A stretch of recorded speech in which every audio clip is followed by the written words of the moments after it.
11번째 챕터에서는 인공지능과 로봇에 대해서 알아보도록 하겠습니다.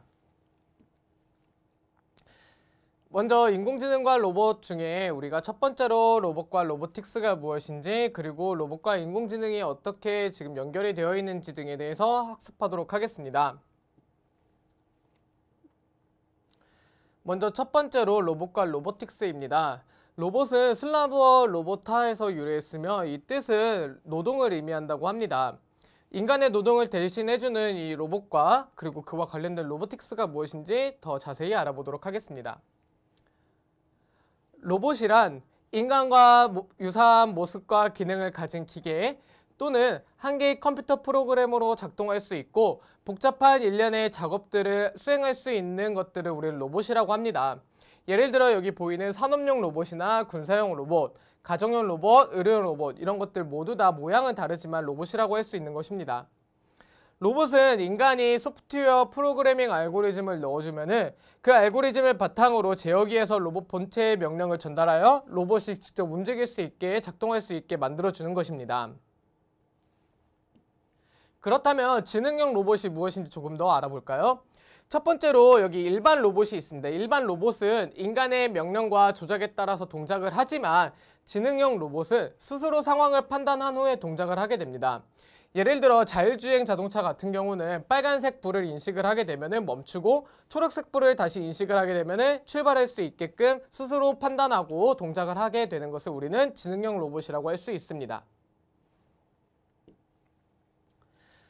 과거에는 이렇게 인간이 입력한 지식만을 출력하는 로봇이 있었다면 현재나 또는 미래에는 정보나 자료, 데이터 등을 활용해서 인공지능이 직접 학습하거나 추론하거나 인지할 수 있고 이를 바탕으로 스스로 판단하고 행동할 수 있도록 하는 로봇들이 지금 개발이 되고 계속 발전하고 있는 것입니다. 로보틱스란 로봇과 관련한 과학이나 기술, 로봇을 설계, 제조하거나 로봇과 관련한 응용 분야를 다루는 이 모든 일들을 로보틱스라고 하는데요. 이 로보틱스를 활용해서 우리가 다양한 로봇들을 개발하고 이 로봇을 활용해서 다양한 분야에서도 지금 사용하고 있는 것입니다.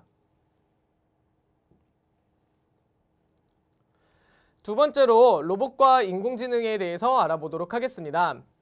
먼저 인공지능 로봇의 원리는 이렇게 사물이나 사람, 상황이나 위치 등을 센서를 통해서 인식을 하게 되고 로봇 안에 있는 이 AI 알고리즘, 인공지능 알고리즘을 활용해서 인지, 학습, 추론, 판단 결과를 바탕으로 액추에이터를 활용해서 동작이나 행동하거나 소통하거나 반응을 하게 되는 것입니다. 그렇다면 인공지능 로봇의 기능이 무엇이 있는지 알아보도록 하겠습니다. 먼저 첫 번째로 환경인식 기능입니다. 환경인식 기능은 3차원 공간을 인식하는 기능이라고 할 수 있는데요. 예를 들어 자율주행 자동차가 초록불인지 주변에 사람이 있는지 뒷차와의 간격이 얼마나 되는지 옆 차선에 차가 있는지 등을 인식하는 것입니다. 또 시각적인 인식뿐만이 아니라 소리나 음성 같은 인식도 포함이 되게 됩니다. 두 번째로 위치인식 기능입니다. 로봇이 공간지각 능력을 갖는 것이라고 생각하면 되는데요. 이렇게 동시 위치 추정과 지도를 한꺼번에 작성할 수 있는 슬랭 기능이나 와이파이, NFC를 활용해서 통신 기능으로 위치를 파악하는 위치 인식 기능 등이 있습니다. 세 번째로 조작 제어 기능입니다. 조작 제어 기능은 물건을 잡거나 자유롭게 핸들링할 수 있는 이런 기능을 의미하는데요. 여기 왼쪽의 그림에서 보듯이 인간의 5손가락 모양의 스마트 핸드 기술이 대표적인 예라고 할 수 있습니다. 이 조작 제어 기능이 얼마나 잘 구현되느냐에 따라서 미래에 노인 보조나 심부름, 가사 기능 등 이런 것들을 사람들을 도울 수 있는 다양한 로봇들이 개발될 수 있을 것입니다. 마지막으로 자율이동 기능입니다. 자율이동은 말 그대로 얼마나 자유롭게 이동할 수 있느냐라는 기능인데요. 자율이동 기능 중에서는 사족형, 바퀴형, 이족형 이렇게 세 가지가 대표적인 예라고 할 수 있습니다. 사족형은 위험지형에서의 밸런싱 기술이 핵심이지만 바퀴형은 경로계획과 제어 기술이 핵심이 될 수 있습니다. 마지막으로 이족형은 인간의 보행 기술을 닮았기 때문에 이 인간의 보행 형태를 얼마나 잘 실현하느냐가 핵심이라고 할 수 있습니다.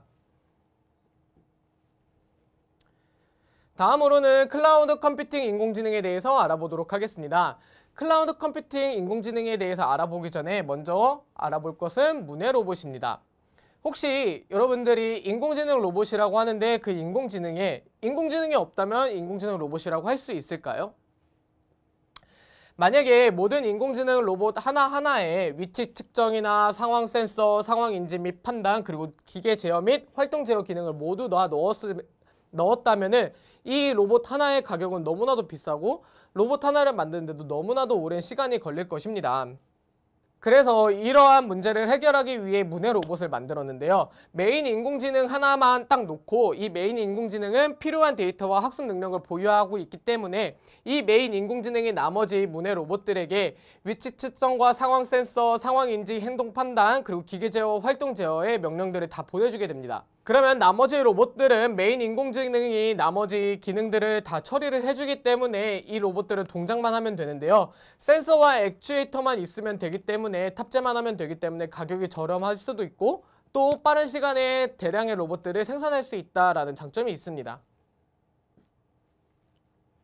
클라우드 컴퓨팅 인공지능이 실현이 되기 위해서는 이 메인 인공지능이 각각의 로봇들에게 보내줄 수 있는 명령들이 빨리빨리 보내주고 빨리빨리 판단을 할 수가 있어야 되는데요. 이때 핵심이 되는 기술이 이 초고속 통신입니다. 이렇게 초고속 통신을 바탕으로 엣지, 클라우드, 사물 인터넷이 잘 조화가 이루어졌을 때 우리 클라우드 컴퓨팅 인공지능은 잘 구현이 될 수 있을 것입니다. 이러한 장점들이 있지만 메인 인공지능이 만약에 고장이 되거나 파괴가 되었을 때는 또는 해킹을 당했을 때 이 나머지 로봇들은 아무것도 할 수 없는 불능의 상태가 되게 됩니다. 그래서 메인 인공지능의 백업이나 분산 처리 등의 방법들을 강구해야 될 필요가 있으며 또 보안 문제를 해결하기 위해서 어떻게 할 것인지 그 부분을 더 강화할 필요가 있을 것입니다. 이것으로 로봇과 로보틱스, 인공지능과 로봇에 대해서 알아봤는데요. 설명을 모두 마치도록 하겠습니다. 감사합니다.